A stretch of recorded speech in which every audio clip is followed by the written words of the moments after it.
Erin ńlá ó mà ti wó ní ìpínlẹ̀ Kwara báyìí lágbo àwọn òṣèlú.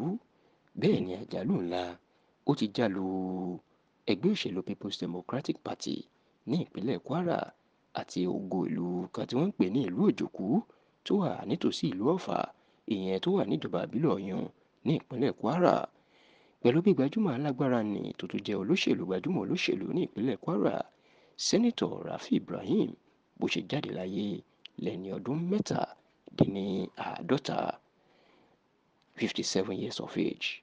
Àárọ̀ ọjọ́rú tí í ṣe Wednesday ọ̀sẹ̀ yìí tí í ṣe ọjọ́ kẹtàdínlógún oṣù kẹrin tá a wà yìí, ó ní ìròyìn ikú Sẹ́nitọ̀ Rafi Ibrahim máa jáde lójijì. Ǹjẹ́ kí làṣírí ikú tó pa bàbá náà? Tẹlifíṣàn Yorùbá Tòótọ́ gbọ́ pé àìsàn ráńpẹ́ ó ti ń ṣe bàbá náà láti bí ọ̀sẹ̀ tó kọjá tí wọ́n sì ní àìsàn ọ̀hún inú padà gbẹ̀mí Sẹ́nitọ̀ Rafi Ibrahim. Látìgbà tí ìròyìn ikú ẹ̀ ti jáde ni ariwo máa ti sọ ní gbogbo ìpínlẹ̀ Kwara. Kódà níṣe ni gómìnà Abdulrahman Abdulrazak ti ìpínlẹ̀ Kwara tó jẹ́ ọmọ ẹgbẹ́ òṣèlú APC àti alága gbogbo gómìnà Nàìjíríà báyìí inú tètè fàtẹ̀jáde síta nípasẹ̀ agbẹnusọ ọ̀gbẹ́ni Rafi Àjàkáyé láti ṣèdárò Sẹ́nitọ̀ Rafi Ibrahim. Bẹ́ẹ̀ ni gómìnà àná, gómìnà tẹ́lẹ̀ ní ìpínlẹ̀ Kwara tó jẹ́ aṣíwájú àti olórí ẹgbẹ́ òṣèlú PDP ní ìpínlẹ̀ Kwara, Sẹ́nitọ̀ Olúbùkọ́lá Sàràkí tí wọ́n ń pè ní Say Leader, òun náà ti fàtẹ̀jáde síta ní kíákíá láti ṣèdárò Sẹ́nitọ̀ Rafi Ibrahim.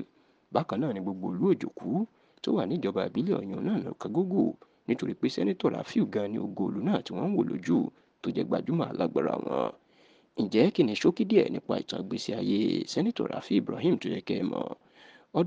Ọjọ́ kejìlá oṣù kejìlá ọdún 1966 ni wọ́n bí bàbá náà sínú ìdílé Alhaji Ibrahim Ayinla Kajọgbọ́lá àti Alhaja Rafatu Adunni Ibrahim. Iléèwé Òjòkú Grammar School, iléèwé gíga Òjòkú Grammar School, Sẹ́nitọ̀ Rafi Ibrahim ló ti kàwé tó sì gba ìwé ẹ̀rí West African Senior School Certificate Exam WAEC lọ́dún 1985. Iléèwé gbogbonìṣe Kwara State Polytechnic Sẹ́nitọ̀ Rafi Ibrahim ló ti kọ́kọ́ kàwé gíga ẹ̀ tó sì jáde ní ibẹ̀ ní ọdún 1987. Lẹ́yìn eléyìí, Sẹ́nitọ̀ Rafi Ibrahim ó mà tún tẹ̀síwájú lọ sílé ìwé gíga ti ìpínlẹ̀ Èkìtì, University of Ado Ekiti. Níbẹ̀ ló sì ti kàwé gboyè tí àwọn olóyìnbó ń pè ní Master nínú ìmọ̀ okòwò Business Administration lọ́dún 2000. Nígbà tó yá, Sẹ́nitọ̀ Rafi Ibrahim mà tó dúró, ó tún kàwé gboyè sí i. Bẹ́ẹ̀ ló kàwé gba oyè ọ̀mọ̀wé doctorate degree tó ń pè ní PhD nínú ìmọ̀ okòwò Business Administration ní iléèwé gíga Lead City University tó wà ní ìlú Ìbàdàn ní ìpínlẹ̀ Ọ̀yọ́ lọ́dún 2009. Ó ṣe pàtàkì láti tó jẹ́ kí ẹ mọ̀ wípé Sẹ́nitọ̀ Ibrahim ó tún kàwé ní iléèwé gíga Harvard Kennedy School for Innovation for Economic Development ní oṣù kẹrin ọdún 2016 ní òkè òkun.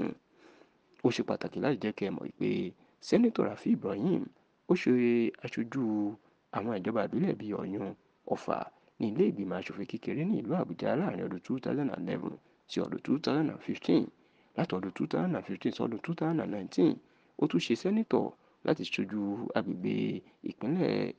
agbègbè Kwara South, agbègbè gúúsù ìpínlẹ̀ Kwara ní ilé ìgbìmọ̀ aṣòfin àgbà ní ìlú Àbújá, tó sì jẹ́ pé alágbára ńlá àti igi ńlá ló ti wó ní ìpínlẹ̀ Kwara báyìí, èyí tí gbogbo àwọn ọmọ ìlú Òjòkú àti ìpínlẹ̀ Kwara tó ń ṣèdárò ẹ̀ gidigidi.